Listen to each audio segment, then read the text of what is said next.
Welcome back to the channel and welcome to week 3 of building this massive log cabin up here in York. If you remember at the end of the previous video, at the end of week 2, we run into an issue with the tie-in logs above the windows and doors, meaning they were cut wrong and they were going to sit 100mm too low, which means at the start of week 3, we have to find all the tie-in logs and recut them 100mm to make them fit. This is going to cost us more time, and as you know, the weather has cost us enough time already and we don't need any extras costing us any more time. So let's get these cut out, get them on, and hopefully we can get up and start the roof.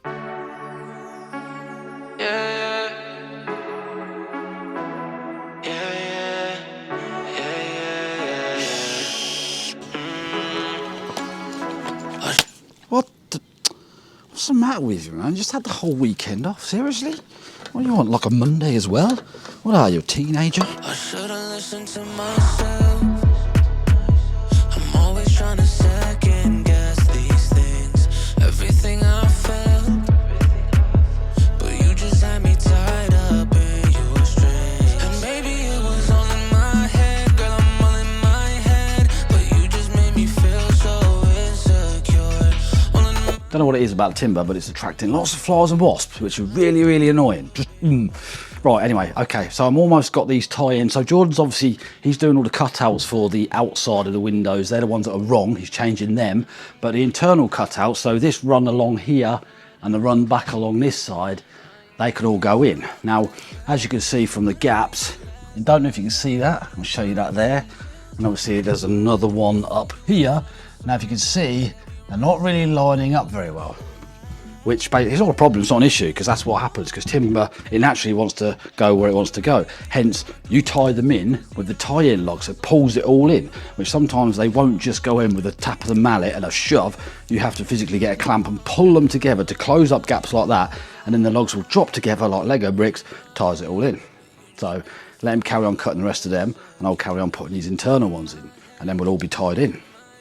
And move on. Jordan had almost finished recutting the last of the overhang pieces that needed recutting before they went in. I was busy pulling the whole building together with the beam puller thing. You see, last week when I pimped the ladder up, I wasn't planning ahead because I've dropped my hammer in the mud down there because I've been using it on this beam puller thing. Now, if I'd have thought about it, I could have knocked up the hammer holster SE, but I didn't. I should have done. Now I'm going to have to go and get it, innit? What a moron. I could actually pattern this stuff, couldn't I? I really could. I mean, it's only tape and pipe and stuff, but I could... Whoa, where's the... Oh, shite.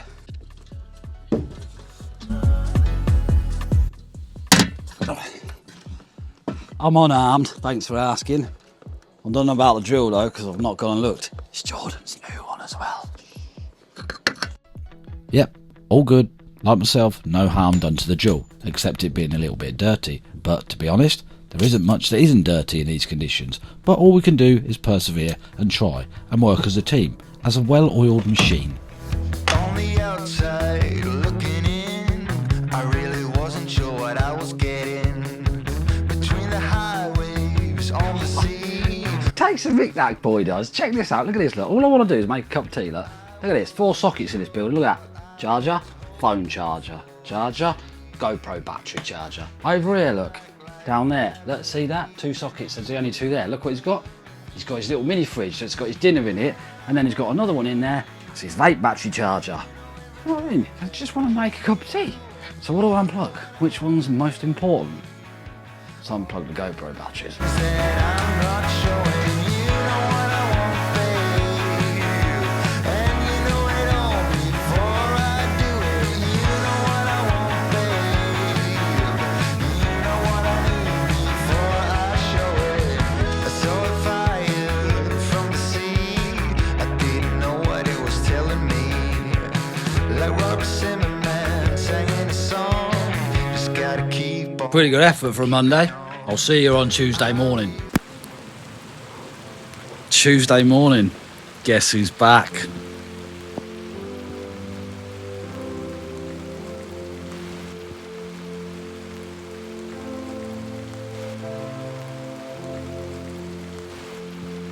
Yep, you guessed it. We had one dry day and then the rain returned. But that is the least of our issues. We have something that is way more important to deal with.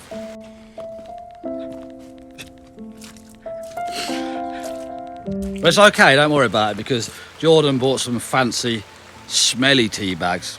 They'll have to do, or we could just work in the rain.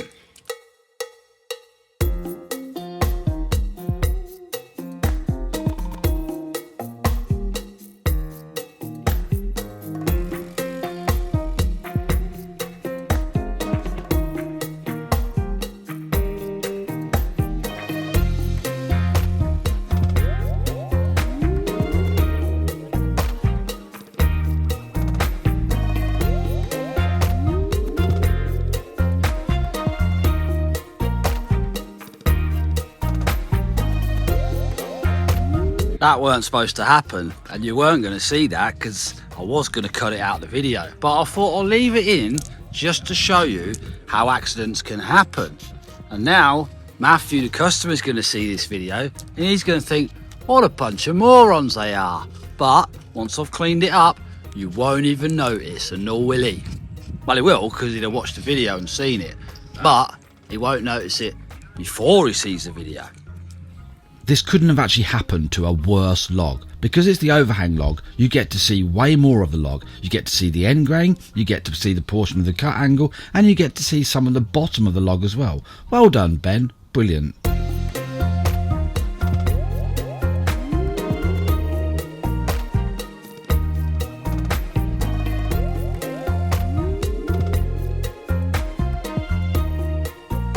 I've come across a bit of an issue with a ScrewSafe 600. Don't think it's fixable with a software update. Think it needs a hardware upgrade. It's too low now, but I can fix it.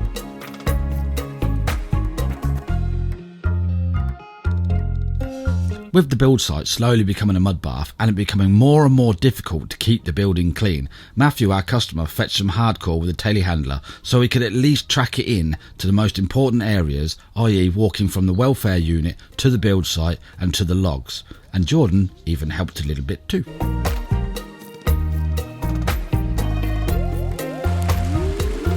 And it was just in the nick of time as well, because once again the heavens opened and down came the rain.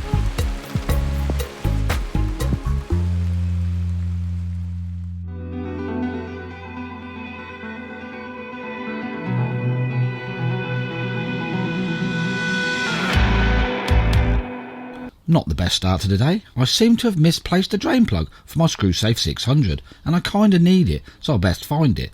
Now I should be able to just retrace my steps, but let's be honest, the ladder's either been inside or outside, so I best get looking. Or there could be some foul play involved here, because let's be honest, that's right up his street.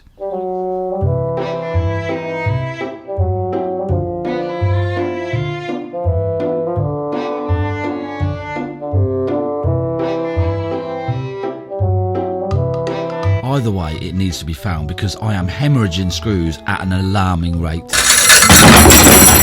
Oh, come on! You got any? A drill bit?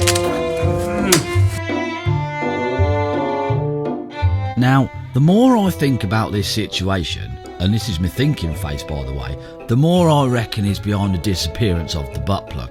He's even started knocking up his own ladder companions. The cheek of the boy. He's 100% behind this. I know he is.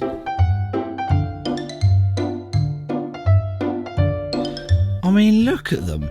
Totally inferior, nasty, cheap looking products. Absolute disregard for the pending pattern I have on them as well.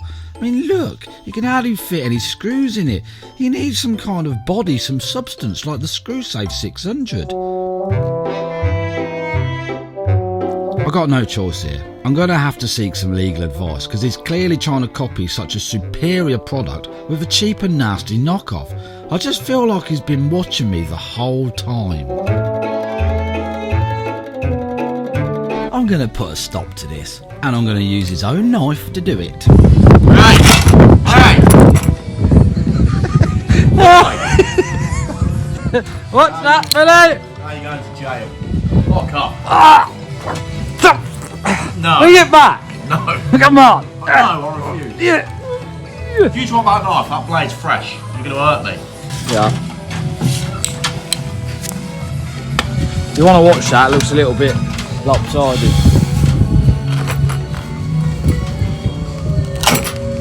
want to borrow mine? Screw Safe 600. They all say the first one. Oh, sake, man. Do you want to borrow mine? No, go away. You sure? Gotta be honest, version 1 still standing.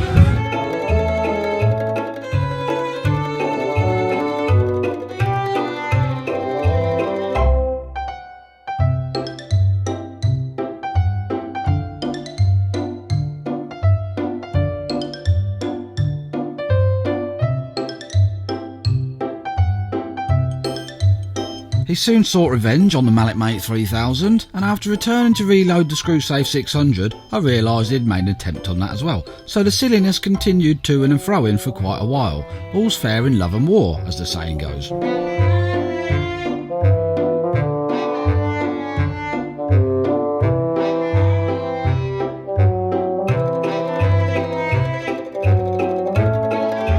The silliness aside, this all started for a reason. I'm still missing the drain plug off my Screwsafe 600. I'm pretty sure I've looked down here and that wasn't there before. It's not like me to miss something like that, or did I just not spot it? Or is there foul play involved? Did he plant it there, or did I just miss it? I don't think we'll ever know. With all of the silly shenanigans well and truly out of our system from the day before, we cracked on and got the rest of these logs into this building before we left to go home at the end of week 3. The building was starting to look absolutely massive, so much so that when we first needed the ladders they looked a bit overkill. Now they were too small. With everything wrapped up, tidy and ready to go home, we set off into the sunset, safe in the knowledge that when we arrive back on Monday morning, the first thing we have to put in is the 10-metre roof rafters. Luckily, we have a customer. More importantly, he has a telehandler. There you go, 3 weeks have flown by on this job already. I don't know where the time's going, but that's been 3 whole weeks. But like I said, all the wall logs are now in, meaning that on Monday morning, Jordan and I got to try and get in them 10-metre roof rafters. These things are massive. We've done a similar job in Scotland a couple of years ago, but we had more than 2 pairs of hands that time. But like I said, our customer Matthew will be on hand with the telehandler. So fingers crossed it all goes to plan. But the building is absolutely amazing and huge as well. And last night, Matthew sent Jordan some photos of the building with the Northern Lights, and it looks absolutely amazing. I have never seen Northern Lights in my life, and these pictures look absolutely stunning of the lights over the cabin, and the cabin itself looks amazing, which I think Jordan and I should pat ourselves on the back for keeping it as clean as we have, considering the rain and the mud problems we've had, which leads me on to the fun fact of the week. Did you know, obviously before the cabin gets to the customer, it is shipped in from Estonia, where it's milled, and I mean it's literally freshly milled, like literally milled straight into a pallet, and it smells amazing. But it's not actually from Estonia, because the timber itself is felled in Finland. So it's felled in Finland, shipped to Estonia, milled in Estonia, and then shipped to the UK. The timber, the actual trees used for these buildings, depends on the time of the year, but this building, the timber was made out of spruce. There you go, the fun fact of the week. So thanks very much for watching. We'll move on to week 4. It's going to get heavier and higher up and very more intricate. This is where the building growth kind of slows down, because you see it progress up to the roof height, and then it kind of really slows down and doesn't look like you're doing much. But trust me, we are. So thanks for watching. Subscribe if you want to. Don't forget to like the video. Tells YouTube good video, and we'll show you more of my videos. And I shall see you next Wednesday, 5 PM, not 5 AM, because I made a mistake. I'll see you then.